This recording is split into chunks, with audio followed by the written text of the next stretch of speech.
Welcome to Insight into Iceland for the last day of the group stage of the Mid-Season Invitational 2021. We finished off Group C today. We're next advancing into the Rumble stage, which is really the group stage from old formats. And this was the play-in stage, but they mixed it up, changed the name, so here we are. A little confusing to move the group stage name from the second phase of the tournament down to the first phase, but I think we've gotten a handle on it so far. This was a good day for North America. Look at this little fudge. He's so happy. Doesn't that just make you feel happy? Good day for North America. We came into this day, and not going to lie, I was really nervous for Cloud9. They played very poorly in the first round robin.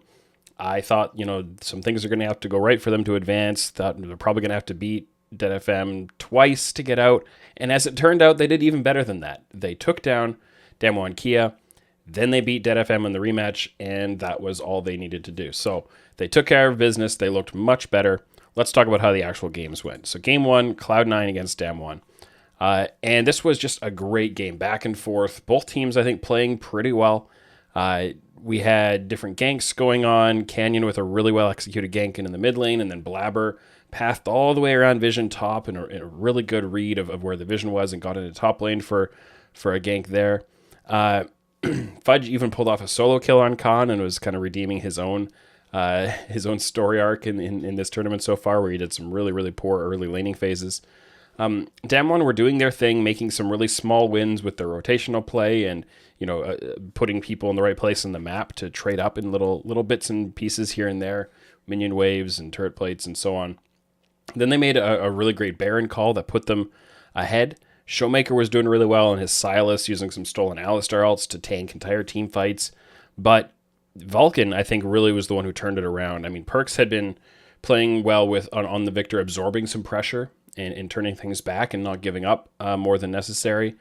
He had one reception of a gank mid where he did go down, but he landed a great gravity well into an ultimate that Blabber was able to flash in and kind of finish off and turn things back a little bit. But the thing that really turned the game around for Cloud9 was Vulcan with some huge engages, spotting windows to engage and create a pick that I definitely didn't see. I thought, why is he chasing this so hard? And out of it comes a kill, and then some really big team fight moments. Fudge got really, really fed on his Lee Sin. Despite laning pretty poorly, he was in the weak side. He was kind of put in a tough situation, but he didn't need to lose that lane as badly as he did, even under all the circumstances. You want to lose gracefully in that situation. He didn't lose very gracefully. He gave up too much. But he did get really fed on some team fighting and mid-game situations and really threw himself into the game. Snowballed those Lee Sin kills. But I really think Vulcan was the one whose plays turned the game around, and Cloud9 managed to take down Damwon with some team fighting, it was really impressive. Then game two, Dead FM against Infinity. DFM took care of business. They both kind of played through topside. DFM just did it a little better. Got the first Herald, got the first turret. Arya was playing a LeBlanc and was going to both sides of the map on his roams. And then finally, it kind of ended with a mid lane siege that INF didn't defend well. Turned into a big, I think it was 4 kills, maybe 5. And that basically ended the game relatively early on. Next, Damwon took down Infinity. I think this one, it was a slow and steady game, kind of a Damwon macro win in a lot of ways. Solid Snake was on the Rumble, and he was ganking just over and over all around the map. But Damwon did, kind of like I was saying before in the Cloud9 game, they just know how to put their tempo into the right places and take out little wins here and there, stack up some dragons. There was a little bit of a hiccup when Cody on the Zoe with the spellbook, he managed to steal with, I believe in one of the replays they showed, it was actually an auto attack that stole it. But, when you throw in the spellbook smite and then all the other bits of damage coming out, it doesn't matter exactly what thing last hits it. It's the fact that he threw off all the timing for Canyon on the smite. Damwon had kind of 50-50 that Baron and got punished for it and it got stolen. But it didn't really matter. Damwon kind of reset their mental, kept playing good macro. They got some inhibs. They got the Dragon Soul. They closed it out. So not the most clean and dominant, but Damwon were in control that whole game. Then we got the really big game of the day. Cloud9 against Detonation Focus Me in Game 4. And basically the winner of this game would go through, barring, a few other kind of very unlikely scenarios. So Cloud9 brought out the Scion for the first time this tournament. Morgana, Yone, which is a pick that Perks has played this year and done really well on, right from the very start of the year. And they had a Kai'Sa Nautilus bot lane. They were up against Set, Rumble, Zoe, Tristana, and Alistar. Blabber went for level 1 invade. I mean, the entire team, did they set him up for a level 1 blue buff steal? He figured it was just going to be a split map from there. He continued on into the Wolves, but Steel and and Arya moved over and punished him for that.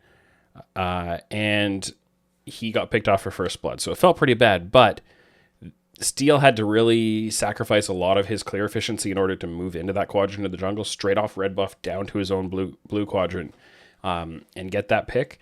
So it hurt his pathing a lot. Blabber still came out with a huge clear lead after the respawn and going into his own side of the jungle. And a really big story here was that Perks was laning really well on the Yone into the Zoe, which, has the potential to get harassed down a lot, but he went even in CS. He didn't even have to use his TP on his first reset, so he was able to walk back to lane. That allowed him to teleport topside for an emerging skirmish, get a kill. Cloud9, off of that momentum, were able to control the first dragon, get the first herald.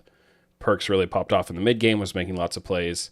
And then I think what kind of closed the game out for Cloud9 was that they understood the side lanes much better, and they played for pressure. They were stacking up dragons with their control of the map that they gained from knowing how to rotate through the side lanes properly, and especially with Perks' Yone being able to shove a lot and not really get contested on those waves. and then it really came to fruition on the actual Soul Drake, where DFM set up on it like 45 seconds before it spawned, and Cloud9 were already pushing the side lanes and said, hey, you either sit on that dragon and we'll take probably 2 turrets in exchange for this, which is fine, we'll just get the next dragon.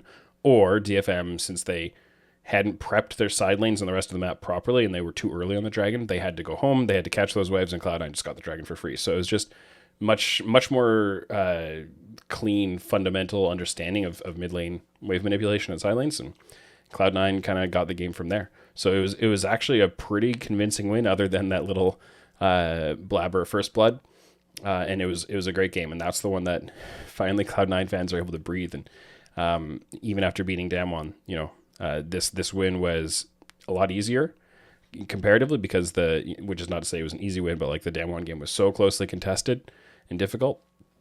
But this one was the one that really mattered, and they got the work done. And then the only other scenario remaining that would see DFM go through instead of Cloud9 is if Infinity, if Infinity managed to, I think I've been saying some of the player names wrong on this, but Infinity managed to take down Damwon. Sorry, if Dead FM managed to take down Damwon in Game 5. I'm operating on too little sleep here. So Dead FM played against Damwon. They had to beat Damwon, and then Infinity had to beat Cloud9, and then there'd be a tiebreaker. That's what it was. So, but Damwon did something a little different. They bought out a Diana Yasuo comp, Diana jungle, Yasuo mid, which feels really unusual. It feels like they're very either an ego comp or like they're disrespecting or something like that, or just really experimenting. But it's not that experimental when you consider that the meta has very much been AP junglers and AD mid laners. Cloud9 did the Yone, Damwon did the Yasuo. It's not that different. It's not that far off. They still brought out the Gnar for Khan, which has been a champion he's performed really well on. And, and Damwon did fall behind. Steel had some really aggressive pathing.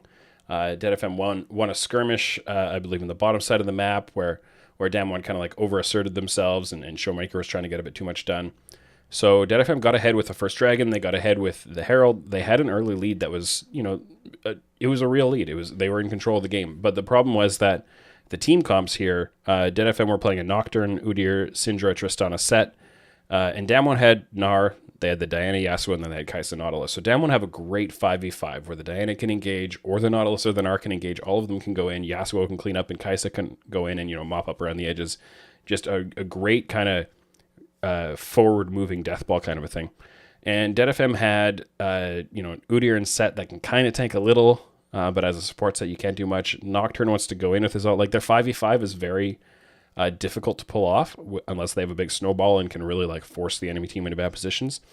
And they also don't have that great ability to kind of play side lanes and collapse into side lanes, which is the other thing that Nocturnal can be really used for. Either you dive the back line in team fights, or you collapse on side laners.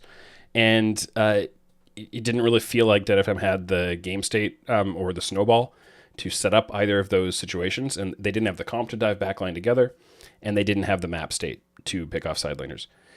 And Damwon were, they understood that. They played very conservatively and slow. They allowed some dragons to go the other way until they knew they were strong enough to fight for them, and then they just started stacking other dragons, scaled up.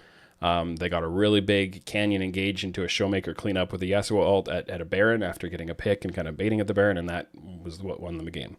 So that officially confirmed it. The last game between Infinity and C9 didn't really matter. They just, they didn't like draft troll comps or anything like that. They played normal champions, but they were clearly having a lot of fun running around the map, killing each other, and that one didn't really mean anything. So that was my relatively in-depth, compared to what I've been doing in these videos, breakdown of the games, because I thought the games were really interesting to break down today.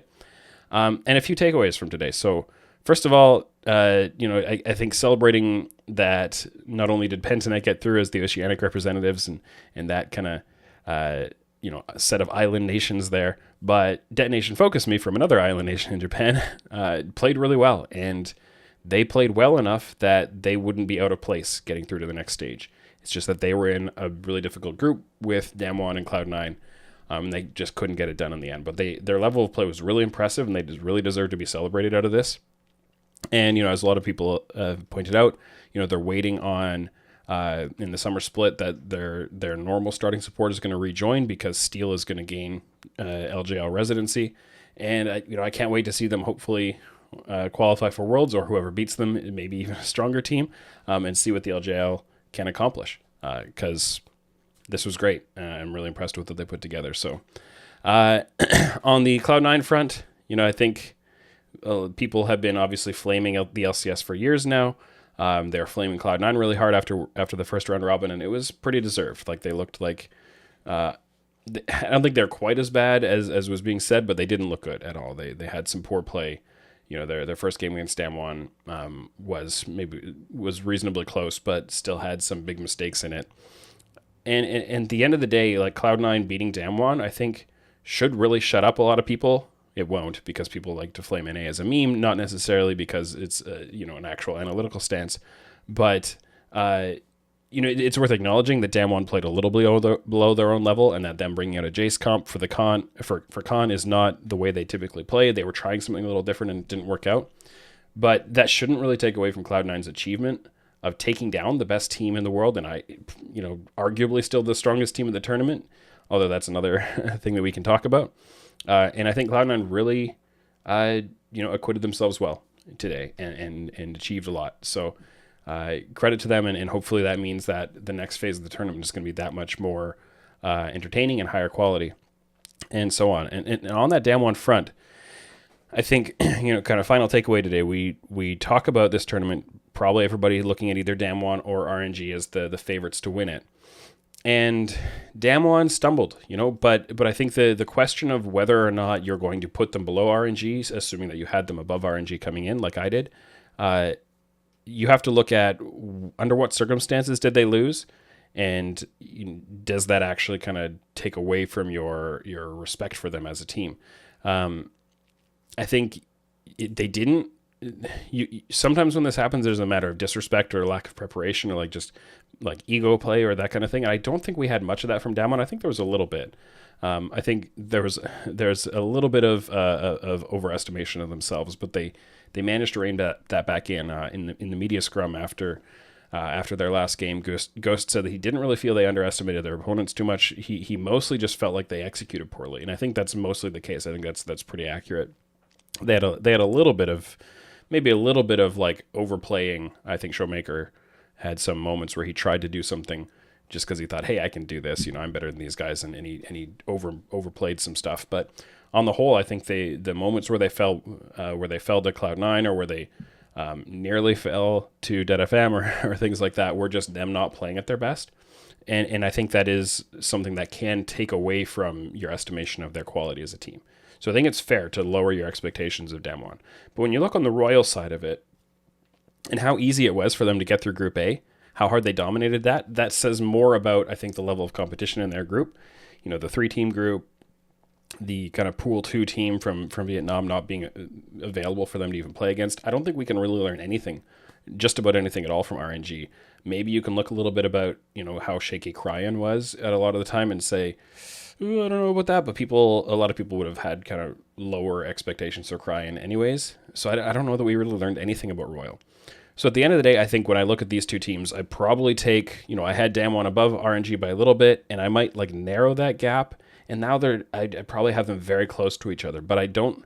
I think some people might look at the way both teams played and say RNG is way better than Damwon. Look, Damwon struggled to get through, and RNG completely crushed it. But I think there's a lot more context to it than that, and mostly it's just very hard to read what's going to happen in the next phase, which is very exciting and entertaining as a fan. So I'm looking forward to seeing what happens when the games resume on Friday, and I hope you'll watch along with me then, and I'll have more daily recaps once things kick back off.